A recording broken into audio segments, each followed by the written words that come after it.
విలువలతో కూడిన జర్నలిజానికి పెట్టింది పేరుగా ప్రారంభమైంది ఈనాడు. ఆనాడు ఏనాడు కూడా విలువల్ని ఏమాత్రం తగ్గించుకోలేదు.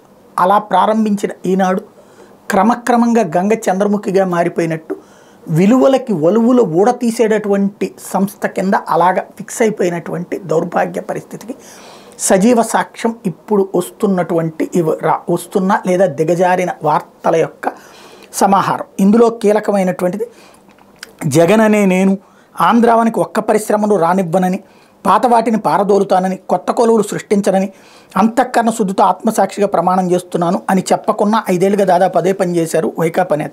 జగన్ అనే నేను ఒక వినాశనకారి అన్నది. జగన్ అన్న పాపాలు అంటూ ఒక స్టోరీ కూడా ఈనాడు రాసుకొచ్చింది. ఇప్పుడు దానికి రామోజీ భాషలో రామోజీ గురించి చెప్తే, రామోజీరావు అనే నేను ఒక విధ్వంసకారుణ్ణి, నాకు నచ్చిన వాడికి అధికారంలోకి తీసుకురావడం కోసం ఎంతకైనా దిగజారుతాను, ఆ దిగజారుడు కోసం మహానుభావుడైనటువంటి ఎన్టీఆర్ని కూడా అమ్మాయిల పెచ్చోడుగా మారుస్తాను, డ్రగ్ ఎడిక్ట్గా మారుస్తాను, ఆయన తీసుకు చచ్చిపోయినా సరే ఆ చావుకి నాకు కారణం కాదు, ఆ చావుకి అతను అర్హుడని చెప్పి ప్రజలకి తెలియచేస్తాను.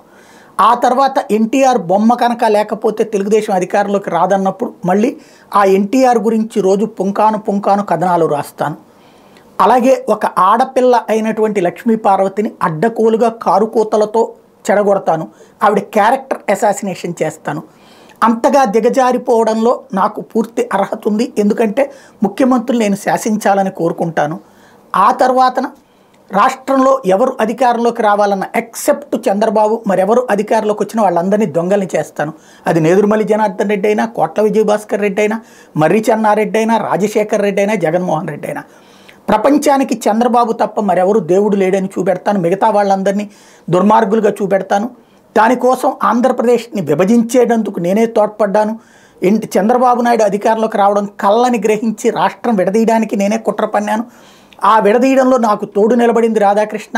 ఆ విడిపోయినటువంటి రాష్ట్రంలో ఇక చంద్రబాబుదే రాజ్యం అని భావించాను. తీరా చూస్తే జగన్ అనేటువంటి వాడు వచ్చి దెబ్బ కొడుతున్నాడు. కాబట్టి ఇప్పుడు ఆ జగన్ని నాశనం చేసి చంద్రబాబుకి శాశ్వత రాజ్యాన్ని, అమరావతి ఆనాడు సుదీర్ఘకాలం పాటు పరిపాలించినటువంటి తరహాలో ఇప్పుడు చంద్రబాబు చేత పరిపాలింప చేయడం కోసం నేను నా వృత్తిని, నన్ను నమ్ముకున్న వీక్షకులని, నన్ను నమ్ముకున్నటువంటి చదువురులని మోసం చేస్తాను. విద్యావంతులు మోసం చేయడం నా హక్కు, ఎందుకంటే నేను ఎంతకైనా దిగజారుతాను అని చెప్పి రాసుకుంటే పోతుందేమో.